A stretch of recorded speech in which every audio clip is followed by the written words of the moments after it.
Olá, tudo bem? A nossa aula de hoje é sobre iter criminis, ou caminho do crime. Nós vamos começar falando sobre os itens ou etapas que compõem ou podem compor o iter criminis. E nós começamos pela cogitação, que é aquele momento de idealização do crime. Aqui normalmente não se fala em punição criminal porque a cogitação fica no plano de pensamento e não tem como direito penal punir pensamentos. A segunda etapa é a etapa de preparação.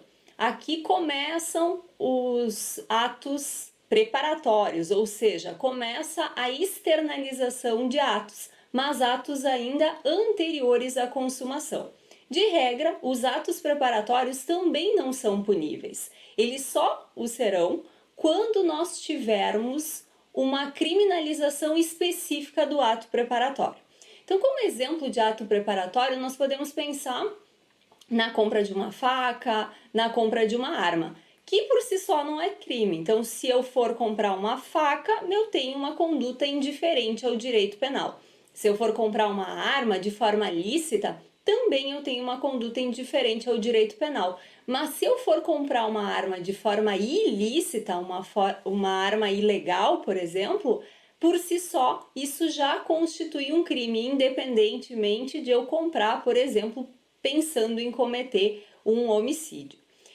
O terceiro elemento é a execução. Aqui nós temos propriamente a realização da conduta criminosa. E depois disso, é possível eu alcançar o resultado previsto lá no tipo penal, e aí nós estamos falando em consumação do crime. A execução e a consumação, elas podem ser diferenciadas porque eu posso começar a praticar atos de execução, mas não consumar o crime, e aí eu vou responder pelo crime na modalidade tentada. Por último, aqui no iter criminis, nós temos o exaurimento. O exaurimento ele não é previsto em todos os tipos penais. Eu vou falar apenas em resultado nos crimes formais como sendo exaurimento. E como exemplo aqui a gente pode pensar no crime de concussão, que é aquela situação de um funcionário público que exige, né, diferente da corrupção, que o verbo é solicitar, a concussão ela é mais enérgica. Então, quando o funcionário público exige uma vantagem indevida, seja uma questão pecuniária, seja uma questão não patrimonial, ele responde por esse crime. E note, se, por exemplo, foi exigido um valor e a pessoa, a vítima, paga esse valor, o pagamento é exaurimento. Por quê? Porque a consumação do crime de concussão ela se dá meramente quando o funcionário público exige a vantagem indevida. Independentemente de ter ou não o pagamento, a gente já tem o crime consumado. Se tiver o pagamento, esse ato de receber indevidamente o valor vai ser tipificado, vai ser considerado como exaurimento. Depois disso, nós podemos falar sobre características específicas envolvendo o iter criminis. A primeira que nós temos aqui é a questão envolvendo a punição da tentativa.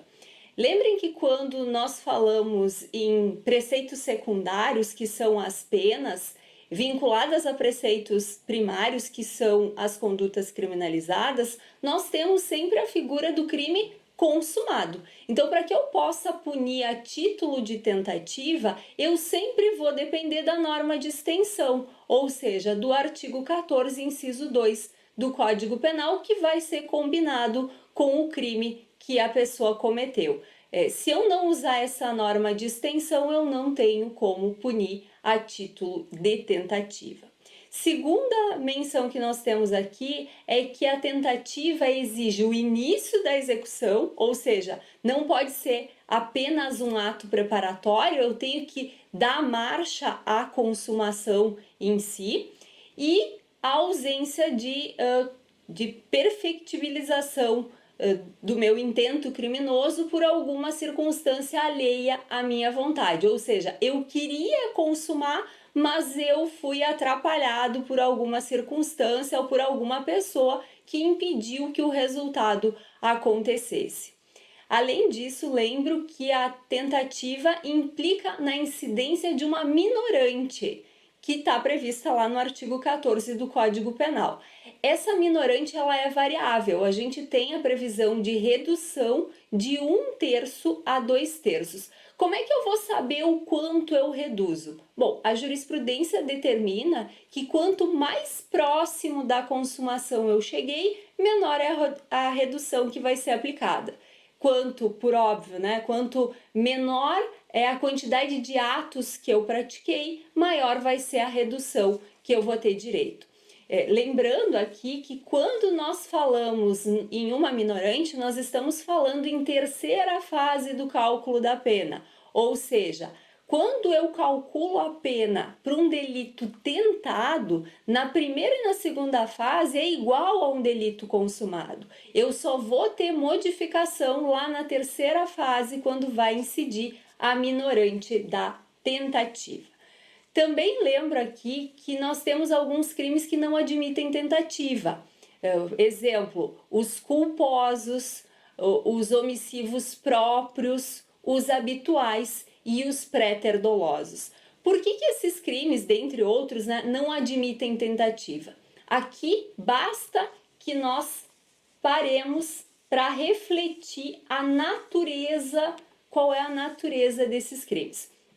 Primeiro, quando eu falo num crime culposo, o crime culposo é aquele que o sujeito não quer o resultado. Então vamos imaginar, por exemplo, uma lesão corporal culposa. Se eu não quero o resultado, como é que eu vou fracionar os atos executórios? Não tem como, afinal de contas eu nem queria aquilo. Então se eu não queria, como é que, né, não tem aí como fracionar? Nos omissivos próprios, que é aquele, por exemplo, que eu não prestei socorro para alguém. Eu não estou na posição de garantidora. Né? Eu vi alguém, por exemplo, que sofreu um acidente.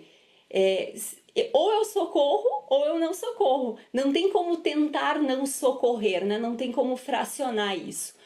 Os habituais. Exemplo de crime habitual é aquele que exige reiteração. Então imagine assim, eu abro um consultório odontológico não sendo dentista. Se eu só abri hoje e não atendi ninguém ou atendi uma pessoa, eu não tenho ainda a configuração desse crime que exige a habitualidade para ser configurado. E o quarto exemplo que tem aqui é o pré-terdoloso, é aquele que combina dolo e culpa. Então eu tenho dolo no antecedente e culpa no consequente. Vamos pensar aqui num crime de lesão corporal seguida de morte. Como é que eu vou fracionar isso? De novo, eu não tenho como tentar cometer um crime de lesão corporal seguida de morte. Também lembro aqui que é uma pequena diferenciação que não se pune a tentativa de contravenção penal. Não é que ela não exista, tá? Diferente então aqui dos crimes culposos, dos omissivos próprios, dos habituais. No caso da contravenção, é possível existir a tentativa, mas a própria lei de contravenções penais determina que eu não posso punir a tentativa de contravenção. Na sequência, nós temos a classificação da tentativa. Então, vamos classificar de 3 formas diferentes. A primeira classificação que nós temos é a classificação da tentativa quanto à possibilidade. Então, eu posso ter uma tentativa idônea, ou seja, uma tentativa propriamente possível, ou inidônea, que é o que a gente chama de crime impossível. Aqui a situação como exemplo, né, do que é um crime impossível. Imagina alguém que tenta matar outra pessoa, né, entra devagarzinho na casa da pessoa com uma arma, vai lá e dá um tiro nessa pessoa. Só que essa pessoa já tinha tido um infarto e estava morta. Notem, a tentativa inidônea, na verdade, não é propriamente uma tentativa, porque ela vai ser não punida pelo direito penal. Afinal de contas, esse exemplo que eu citei, não tinha como aquela pessoa cometer um homicídio naquela circunstância. do sujeito já estar morto. Segunda classificação da tentativa, quanto ao iter criminis. Aqui a gente pode falar em tentativa perfeita, imperfeita ou abandonada. Eu começo agora de trás para frente, né? Quando a gente fala em tentativa abandonada, eu comecei a cometer o crime, mas eu desisti voluntariamente. Não é que alguém tenha me atrapalhado, eu, por algum motivo, não quis seguir naquele meu intento criminoso. Nós vamos ver na sequência que, nesse caso, eu só respondo pelos atos que eu já pratiquei. Quando nós falamos em tentativa imperfeita, nós estamos falando em alguém que começou a praticar o ato criminoso e foi, por algum motivo alheio à sua vontade, foi atrapalhada, né? E aí não conseguiu atingir o seu objetivo. E a tentativa perfeita é aquela que eu pratiquei o ato que eu queria. E, por exemplo, né, eu queria matar alguém, então eu dei um tiro, mas eu errei esse tiro.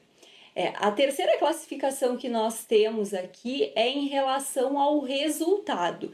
E aqui nós podemos falar em cruenta ou incruenta. A incruenta também é chamada de tentativa branca, porque eu não atinjo a vítima. Então, tentei, de novo aqui no exemplo da tentativa de homicídio, tentei matar a pessoa e sequer atingi. Na cruenta eu atinjo, mas por algum motivo eu não consigo o resultado que eu pretendia.